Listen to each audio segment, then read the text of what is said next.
Hello. Thank you for choosing my channel. Please leave a comment below. Thank you. In Plato's Symposium, Agathon's speech represents one of the most eloquent and sophisticated accounts of Eros, the god of love, in the entire dialogue. Agathon, a young and attractive playwright, is the last to speak before Socrates takes his turn.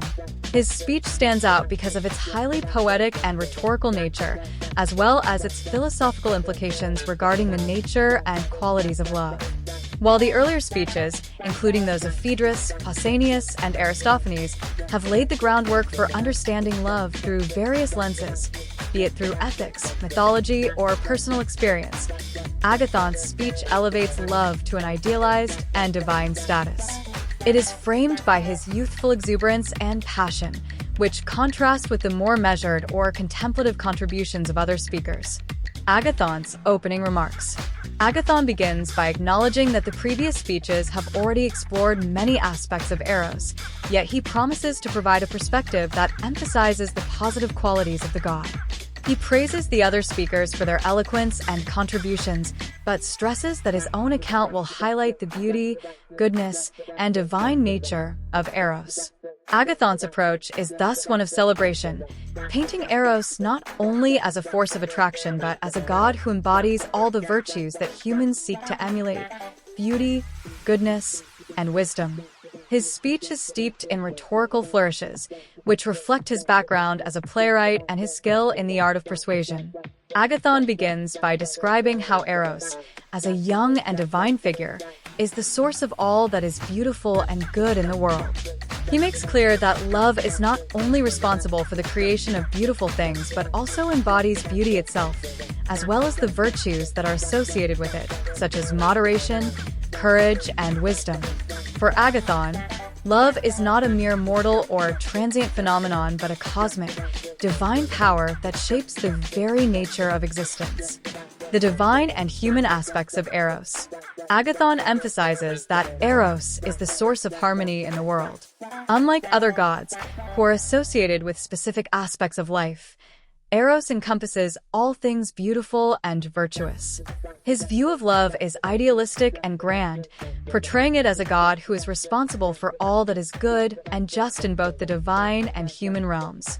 He argues that Eros brings harmony and order to the universe, bringing the opposites of life into balance.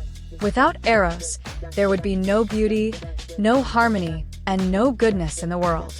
For Agathon, love governs not only personal relationships, but the cosmos itself. Eros is a powerful force that binds the universe together, ensuring that everything functions according to a higher moral order. He associates love with the creation of beauty in nature, the arts, and human life.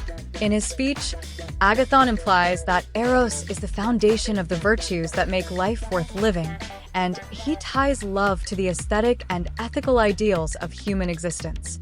He argues that only through love can people realize the highest forms of virtue, and only through love can they create or experience beauty in the world.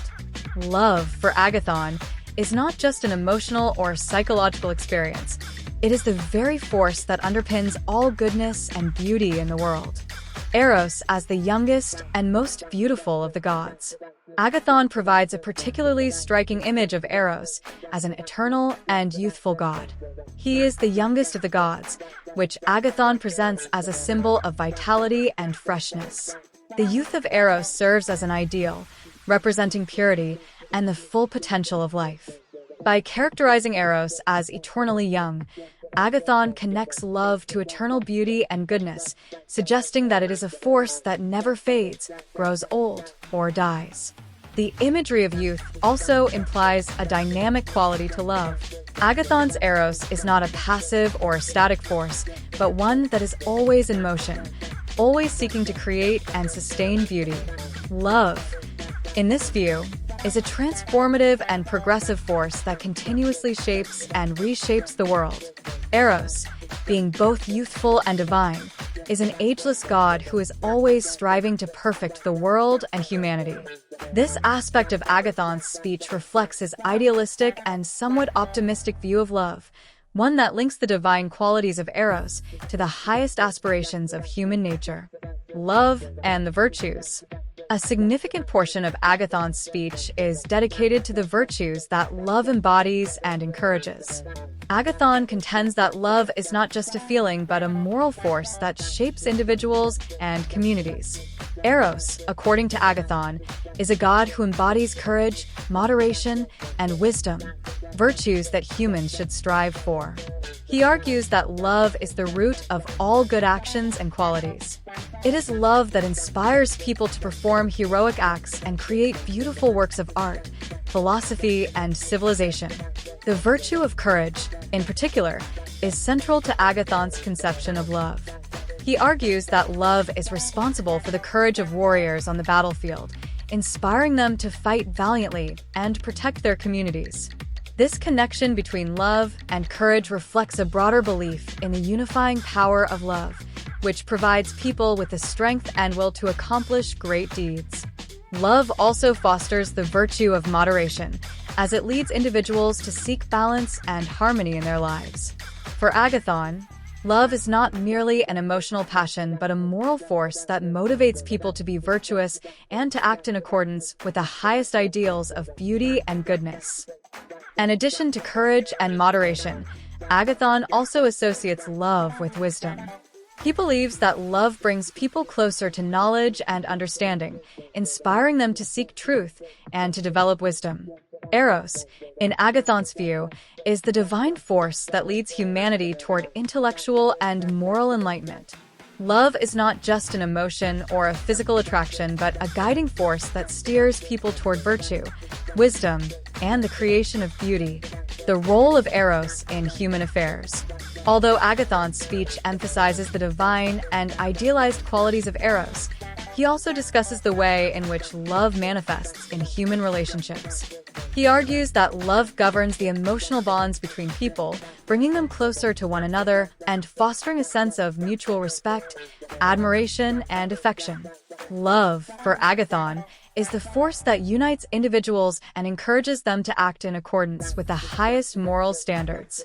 It is through love that people form the strongest and most meaningful relationships, both in personal matters and in the larger context of society. Agathon's conception of love also touches upon the theme of beauty. He asserts that love is deeply connected to the appreciation of beauty, which is one of the highest goals of human existence. Through love, people are able to recognize and create beauty, whether in their personal lives, in their relationships, or in their artistic endeavors. Love, in this sense, is the source of all aesthetic appreciation and creation. The connection between love and beauty is central to Agathon's speech, and it reflects his belief that the pursuit of beauty is one of the highest purposes of human life. Agathon and Socrates, the challenge to his rhetoric. As eloquent and compelling as Agathon's speech is, it is ultimately challenged by Socrates, who questions the assumptions and reasoning behind Agathon's account of love. Socrates suggests that Agathon's portrayal of Eros is overly idealized and fails to fully capture the complexities of the god's nature. Socrates engages Agathon in a dialectical discussion that critiques the assumptions of his speech and offers a more nuanced view of love, which emphasizes the relationship between love and knowledge. Socrates challenges Agathon's claim that love is inherently beautiful and virtuous, asking whether Eros can truly be both the god of beauty and of desire. In contrast to Agathon's idealized conception, Socrates argues that love is a force of longing and desire, which in itself does not always align with virtue or beauty. Socrates, through his questioning, shifts the focus away from the idealized image of love to a more philosophical understanding, one that requires careful thought and examination. Conclusion: Agathon's idealistic vision of love. Agathon's speech in Symposium provides a rich and eloquent portrait of Eros as a divine and youthful god who embodies beauty, goodness, and virtue. His vision of love is idealistic and filled with rhetorical grandeur, presenting love as the source of all that is beautiful and virtuous in the world. While his speech is ultimately critiqued by Socrates for its lack of philosophical depth, it remains one of the most poetic and powerful representations of love in the dialogue.